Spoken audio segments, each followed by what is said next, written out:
कोशी प्रदेश सरकार गठनका लागि माननीय सभामुख श्री बाबुराम गौतमले समर्थन जनाउनु भएको र सुसमर्थन व्यवहारलाई समेत ग्रहण गरी माननीय प्रदेश प्रमुखले प्रत्यर्थी श्री उद्धव थापालाई मिति 80/3/21 मा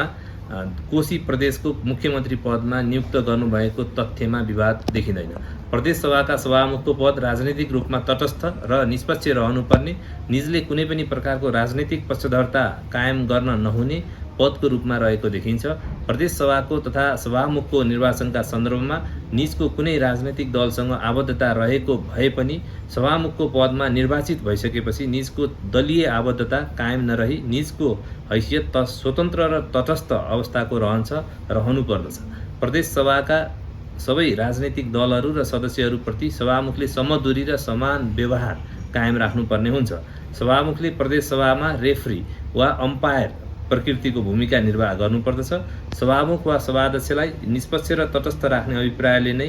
नेपालको संविधानको धारा 186 मा अध्यक्षता गर्ने व्यक्तिलाई मत दिने अधिकार नहुने, तर मत बराबर भएमा अध्यक्षता गर्ने व्यक्तिले आफ्नो निर्णायक मत दिने व्यवस्था गरिएको हो। कुनै खास राजनीतिक दल वा कुनै दलका सदस्यलाई समर्थन गर्नुको स्वाभाविक अर्थ एउटासँग विशेष सम्बन्ध र अन्यसँग भिन्न प्रकारको सम्बन्ध कायम राखेको भन्ने हुन जान्छ। नियुक्तिका लागि समर्थन गर्नेले अविश्वासको प्रस्तावको समर्थनमा पनि समर्थन गर्न पाउने अवस्था आइपर्दछ। संसदीय अभ्यासको तुलनात्मक अध्ययनबाट समेत सरकार गठन प्रक्रियामा सभामुखले समर्थन जनाएको दृष्टान्त पाउन सकिएन। सरकार गठनका लागि सहयोग गर्ने वा अन्य यस्तै कुनै कारण देखाएर सभामुखले निष्पक्षता र तटस्थ रहनु पर्ने सम्बन्धित संसदीय अभ्यासको मर्म, मूल्य, मान्यता प्रतिकूलका काम वा व्यवहार गर्न मिल्दैन। संविधानमा सभामुखले मुख्यमन्त्री नियुक्तिका सन्दर्भमा समर्थन जनाउन हुँदैन भनी किटानी रूपमा उल्लेख गरिएको नभए पनि निजले मत दिन पाउने सीमित अवस्था सम्बन्धमा नेपालको संविधानको धारा 186, धारा 182 को उपधारा 7 मा रहेको प्रकृतिको अपवाद स्वरूपको प्रावधानले सभामुखलाई त्यस प्रकारको अधिकार वा अनुमति प्रदान गरेको देखिँदैन। सभामुखको पदमा बहाल रहेको व्यक्तिले प्रदेश सभा सदस्यको पनि हैसियत रहेको भनी छुट्टै थप वा दोहोरो भूमिकाको दावी गर्न मिल्दैन। निजले सभामुखको भूमिकामा सीमित रहनुपर्दछ।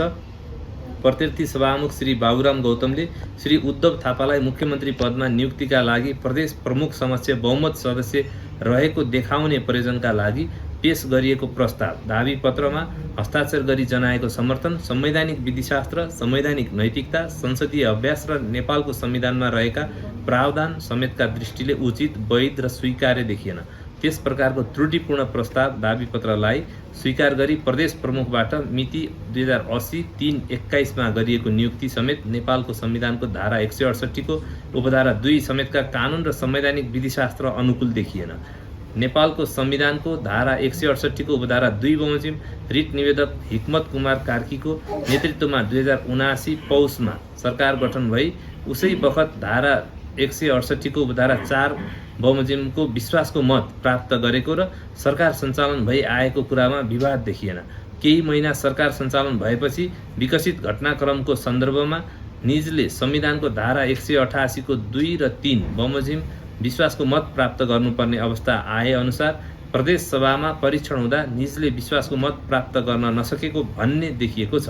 यस अवस्थामा संविधानको धारा 168 को उपधारा 2 बमोजिम अर्को सरकार गठन गर्न नमिल्ने कुनै उचित कारण देखिएन। संविधानको धारा 168 को उपधारा 2, 3 तथा धारा 188 को उपधारा 2 को बनोट लगायत संवैधानिक अभ्यासको दृष्टिले हेर्दा सरकार गठनका लागि उक्त धारा 168/2 बमोजिमको विकल्प रहेसम्म सो विकल्प अपनाउनु नै मनासिब हुन्छ। प्रदेश सभाको निर्वाचनको अन्तिम परिणाम घोषणा भएको मितिले 30 दिनभित्र उपधारा 2 बमोजिम मुख्यमन्त्री नियुक्ति हुन सक्ने अवस्था नभएमा वा त्यसरी नियुक्त मुख्यमन्त्रीले उपधारा 4 बमोजिम विश्वासको मत प्राप्त गर्न नसकेमा प्रदेश प्रमुखले प्रदेश सभामा सबैभन्दा बढी सदस्यहरू भएको संसदीय दलको नेतालाई मुख्यमन्त्री नियुक्त गर्ने प्रावधान धारा 168 को उपधारा 3 मा रहेको हुँदा उपधारा 2 बमोजिमको विकल्प संविधान सम्मत तवरबाट अपनाउँदा सो प्रक्रियाबाट मुख्यमन्त्री नियुक्त हुन नसकेमा वा नियुक्त भए पनि निजले विश्वासको मत प्राप्त गर्न नसकेको अवस्थामा उपधारा 3 बमोजिम प्रदेश सभामा सबैभन्दा बढी सदस्यहरू भएको संसदीय दलको नेतालाई मुख्यमन्त्री नियुक्त गर्नुपर्ने हुन्छ। तसर्थ जुन बिन्दुबाट संविधानको प्रयोग र पालनामा त्रुटि भएको हो सोही अवस्थाबाट संविधान सम्मत तवरले प्रक्रिया अगाडि बढाउनु मनासिब हुने भएकाले विवादित विषयका सन्दर्भमा अहिलेको अवस्थामा संविधानको धारा 168 2 बमोजिम सरकार गठन गर्नु नै संविधान सम्मत हुने देखियो। धारा 168 को उपधारा 2 बमोजिम मुख्यमन्त्री नियुक्त हुन सक्ने अवस्था नभएमा वा त्यसरी नियुक्त मुख्यमन्त्रीले उपधारा 4 बमोजिम विश्वासको मत प्राप्त गर्न नसकेमा प्रदेश प्रमुखले प्रदेश सभामा सबैभन्दा बढी सदस्यहरू भएको संसदीय दलको नेतालाई मुख्यमन्त्री नियुक्त गर्नुपर्ने प्रावधानको पालना गर्नुपर्ने अवस्था रहन्छ। अत यसमा नेपालको संविधानको धारा 133 को उपधारा 2 र 3 बमोजिम प्रत्यार्थीहरूका नाममा देखाए बमोजिमको आदेश जारी गरिएको छ। क मुख्यमन्त्री पदमा प्रत्यार्थी मध्येका श्री उद्धव थापालाई नियुक्तिका लागि श्री प्रदेश प्रमुख समक्ष प्रस्तुत गरिएको दाबी पत्रमा प्रत्यार्थी माननीय सभामुख श्री बाबुराम गौतमले हस्ताक्षर गरी जनाउनु भएको समर्थन यसरी पेश भएको त्रुटिपूर्ण दाबी पत्रलाई मान्यता दिई प्रदेश प्रमुखबाट श्री उद्धव थापालाई कोशी प्रदेशको मुख्यमन्त्री पदमा मिति 2080-3-21 मा गरिएको नियुक्ति र तत्सम्बन्धमा भए गरिएका काम कारबाहीहरू नेपालको संविधान प्रतिकूल देखिएकाले उत्प्रेषणको आदेशद्वारा बदर हुने ठहर्छ।